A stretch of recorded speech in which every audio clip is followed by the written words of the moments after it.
السلام علیکم ورحمۃ اللہ وبرکاتہ۔ عزیز طلباء و طالبات، صبح بخیر۔ جماعت دہم کے نصاب سے ہم نے اردو کا چھٹا سبق دیکھا تھا، جس کا نام ہے اردو مراٹھی کے ثقافتی رشتے۔ الحمدللہ یہ سبق مکمل ہو چکا ہے۔ سبق پڑھنے کے بعد ایک بات سمجھ آئی، وہ اردو کا مسافر ہے، یہی پہچان ہے اس کی۔ وہ اردو کا مسافر ہے، یہی پہچان ہے اس کی، جہاں سے بھی گزرتا ہے سلیقہ چھوڑ جاتا ہے۔ عزیز طلباء و طالبات، میں نے آپ کو اس سبق کی مشقی سرگرمیاں مکمل کرنے کی ہدایت دی تھی۔ امید ہے کہ آپ نے وہ مکمل کر لی ہوگی۔ آج ہم انشاءاللہ آپ کی مشقی سرگرمیوں حل شدہ مشقی سرگرمیوں کے ساتھ ساتھ اس نصاب کی جو مشقی سرگرمیاں ہیں اسے مل کر حل کریں گے۔ آئیں ہم دیکھتے ہیں اس سبق کی کچھ مشقی سرگرمیاں۔ ہاں تو پیارے بچوں، دیکھیے گا ادھر، اردو مراٹھی کے ثقافتی رشتے، لکھنے والے مصنف ہے سید یحییٰ نشید۔ آئیے ہم اس سبق کے مشقی سرگرمیوں کی طرف چلتے ہیں۔ دیکھیے گا، سب سے پہلے جو ہے وہ ہے معنی و اشارات۔ آپ کو سبق پڑھتے ہوئے کہیں دقت نہ ہو، کہیں پریشانی نہ ہو سمجھنے میں، اس کے لیے کچھ مشکل الفاظ یہاں تحریر کیے جا چکے ہیں۔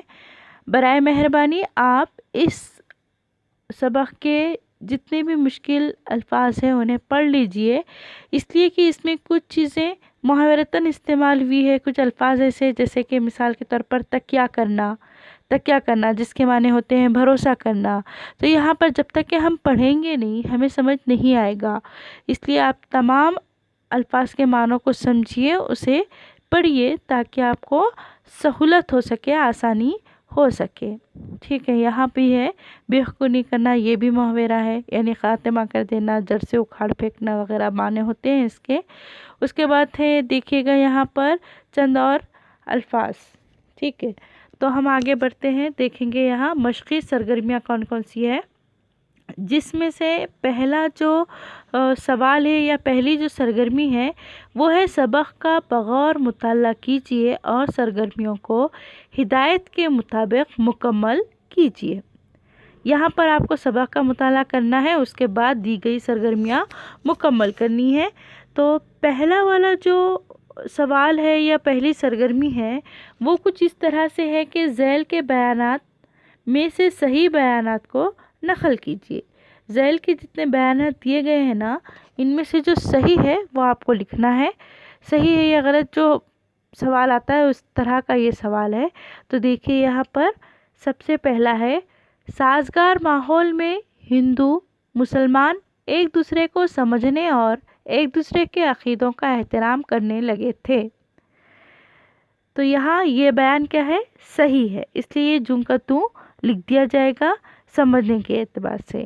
اس کے بعد اگلا ہے، صوفی سنتوں نے ظاہری رنگ ڈھنگ کو روشن کرنے کی سعی کی۔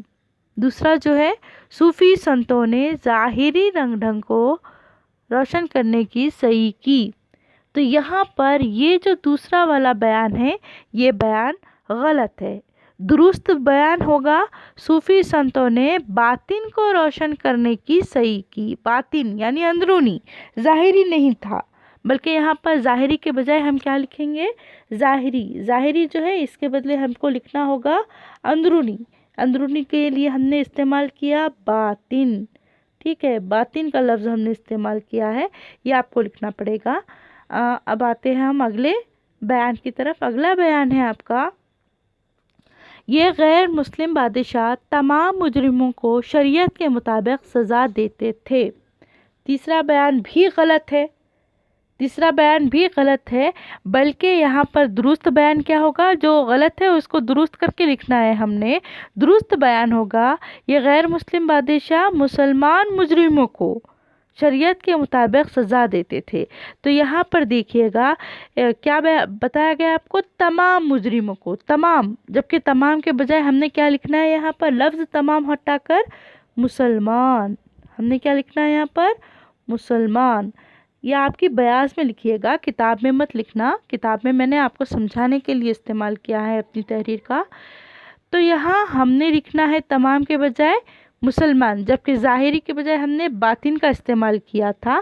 اسی طرح سے اب اگلا بیان ہے، شعر کا ایک مصرع مراٹھی اور دوسرا مصرع اردو کا ہو تو اسے صنعت تلمی کا شعر کہا جاتا ہے۔ تو یہ بیان صحیح ہے۔ تیسرا کیا ہے؟ صحیح بیان ہے۔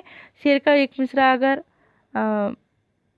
یہ جو چوتھا ہے بیان یہ صحیح ہے کہ شعر کا ایک مصرع مراٹھی اور دوسرا مصرع اردو کا ہو تو وہ صنعت تلمی کہلاتا ہے۔ اگلا ہے پانچواں، سنت تکارام مہاراج نے آپ صلی اللہ علیہ وسلم کی عقیدت میں ایک نعت لکھی تھی۔ پانچواں بیان سنت تکارام مہاراج کہا گیا ہے، غور سے سنیے گا۔ آپ صلی اللہ علیہ وسلم کی عقیدت میں ایک نعت لکھی تھی۔ سبق پڑھنے کے بعد معلوم پڑتا ہے کہ یہاں پر سنت تکارام نہیں بلکہ سنت ایک ناتھ مہاراج آنا چاہیے تھا۔ تکارام کے بجائے ہم نے ایک ناتھ کا استعمال کرنا ہے، نام کا ایک ناتھ۔ تکارام کے بجائے ہم کو کیا لکھنا ہوگا؟ ایک ناتھ۔ سنت تو ہے لیکن ایک ناتھ نام کے، ایک ناتھ، ٹھیک ہے۔ تو سنت ایک ناتھ مہاراج نے آپ صلی اللہ علیہ وسلم کی عقیدت میں ایک نعت لکھی تھی۔ اس طرح سے یہ بیانات صحیح لکھ کر کے ہم نے مکمل کر لیا۔ اب ہم آگے بڑھتے ہیں۔ اگلی جو سرگرمی ہے ہماری وہ ہے ذیل کی سرگرمیوں کو ہدایت کے مطابق حل کرنا ہے۔ اب جو سرگرمیاں دی جا رہی ہے اسے ہمیں ہدایت کے مطابق حل کرنا ہے۔ دیکھیے گا کیا دیا گیا ہے اگلی سرگرمی کے مطابق۔ مہاراشٹر میں مسلمانوں کی بود و باش کے زمانے کا تعین کیجیے۔ مہاراشٹر میں مسلمانوں کی بود و باش کا مطلب ہوتا ہے رہائش، رہن سہن کے مطابق کیا ہے آپ کو تعین کرنا ہے۔ تو ہم کس طرح سے لکھیں گے اس کا جواب؟ مہاراشٹر میں مسلمانوں کی بود و باش کا زمانہ 8ویں صدی عیسوی سے شروع ہوتا ہے۔ ہمارے شروعات والے اقتباس میں ہمیں یہ معلوم پڑتا ہے۔ تو دیکھیے یہاں کیا بتایا گیا، بود و باش کے بارے میں، یعنی آپ کو ان کی رہائش کے بارے میں، رہن سہن کے بارے میں لکھنا ہے تو ہم لکھیں گے کہ 8ویں صدی عیسوی سے شروع ہوتا ہے ان کی بود و باش کا زمانہ۔ اگلا ہے صوفیوں اور سنتوں کی روحانی درسگاہوں کے نام لکھیے۔ اگلے سوال کے یا بیان کے مطابق ان صوفیوں کی روحانی درسگاہ کا نام خانقاہ ہوگا۔ صوفیوں اور سنتوں دونوں کی درسگاہوں کے نام لکھنا ہے جو مذہبی اعتبار سے یا ان کی عبادت کے اعتبار سے ہوتی ہے۔ تو یہاں پر صوفیوں کی خانقاہ ہوگا، جبکہ ہم سنتوں کے لیے درسگاہ کا نام دیتے ہیں مٹھ۔ سنت کہاں پر ہوتے ہیں؟ مٹھ میں۔ سنتوں کی درسگاہ کا نام مٹھ ہوگا۔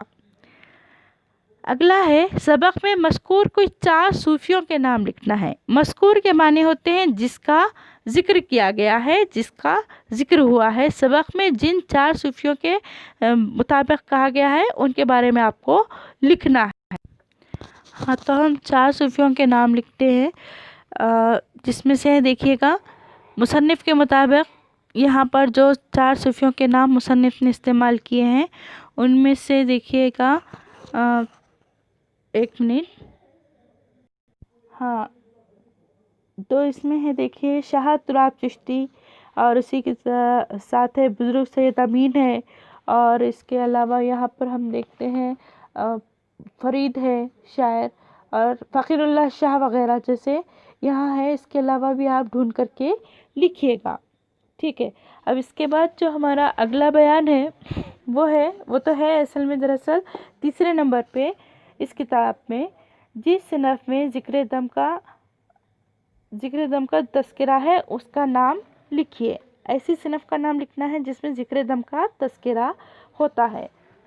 ڈھونڈیے گا آپ نے اور لکھنا ہے آپ کو ذکر دم کے بارے میں۔ تو دیکھیے ادھر ایسی صنف جس میں ذکر دم کا تذکرہ ہوتا ہے تو کون سی ہے وہ ہوگی پھگڑی نامے، جس میں اللہ ہو کا جو آواز نکلتی ہے۔ اس کے بعد ولبھ رائے گووند کے دور حکومت کے پس منظر میں ہرمن کی حقیقت بیان کیجیے۔ ولبھ رائے گووند کے دور حکومت میں پس منظر میں ہرمن کی حقیقت کیا ہے وہ آپ کو بیان کرنا ہے۔ تو کیا ہوگا؟ ولبھ رائے گووند کے دور حکومت میں مسلمانوں میں شرعی امور کی بجا آوری کے لیے مسلمان ناظم مقرر کیا جاتا تھا، جسے مقامی زبان میں ہرمن کہتے ہیں۔ یہ آپ نے اتنا لکھنا ہے، ہرمن کو آپ کو وابین میں لکھنا پڑے گا۔ اس کے بعد آپ کا اگلا سوال ہے، صوفی سنتوں کے لیے استعمال کیے جانے والے دوسرے الفاظ لکھیے۔ صوفی سنتوں کے لیے استعمال کیے جانے والے الفاظ کون کون سے ہیں وہ آپ کو لکھنا ہے، بتانا ہے۔ تو دیکھیے گا یہاں پر کون کون سے الفاظ یہاں استعمال کیے جاتے ہیں، تو دیکھتے ہیں ہم۔ ہاں، یہاں پر جو مختلف نظمیں اور گیت وغیرہ لکھے گئے ہیں ان کے حوالے سے لکھنا ہوگا اس سوال کے جواب میں آپ کو۔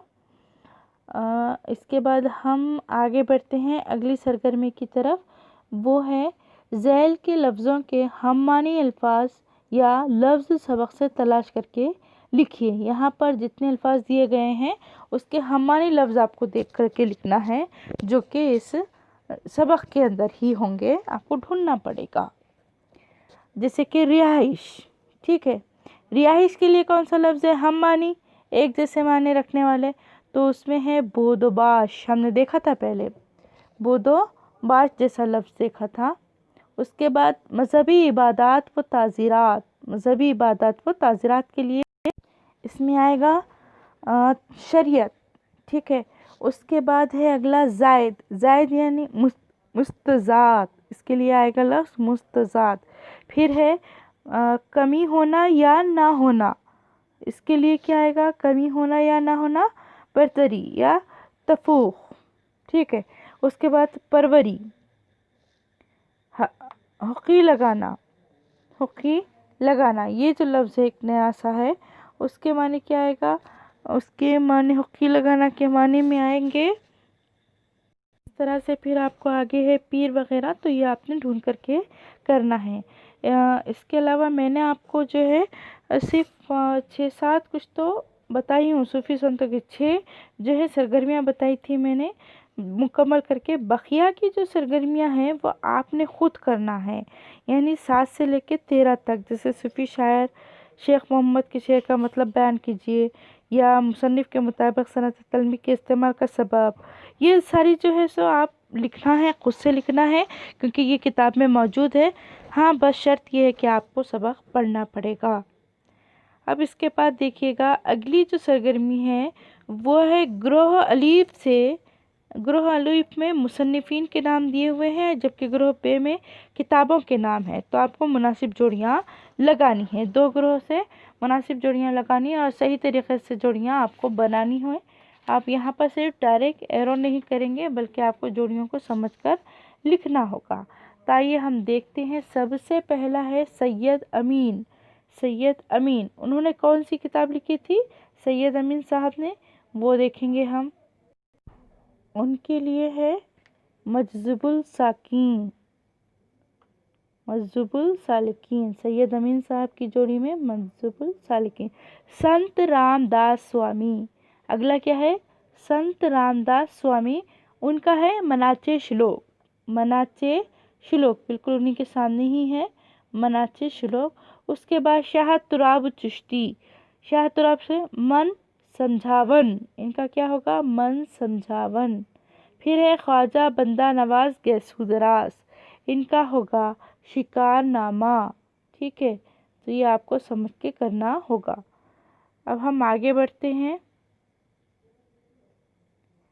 ذیل کے لفظوں کے ہمارے جو ہم نے ابھی مکمل کیے، اس کے بعد ہم نے یہاں پر ایک اور خاکہ یا چوکور مکمل کرنا ہے، جس میں سے مسلمان ناظم، مسلمان ناظم کے لیے کیا آئے گا یہاں پر، یہ سمجھ کے ہم نے لکھنا ہے۔ تو آئیے ہم کوشش کرتے ہیں مل کر سمجھ کر لکھنے کی۔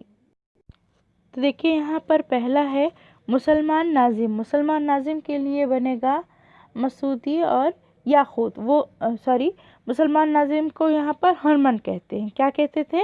ہرمن یا ہرمن، تو دیکھیے یہاں پر ہرمن۔ اس کے بعد اگلا ہے آپ کا، اگلا ہے دیکھیے مراٹھی صوفی شاعر، مراٹھی صوفی شاعر کے لیے شیخ محمد کا نام آتا ہے، مراٹھی صوفی شاعر، مراٹھی صوفی شاعر، یہاں پر ہم شیخ محمد کا نام لکھتے ہیں، انہوں نے اپنی مراٹھی نظموں میں صوفیانہ شاعری کی ہے۔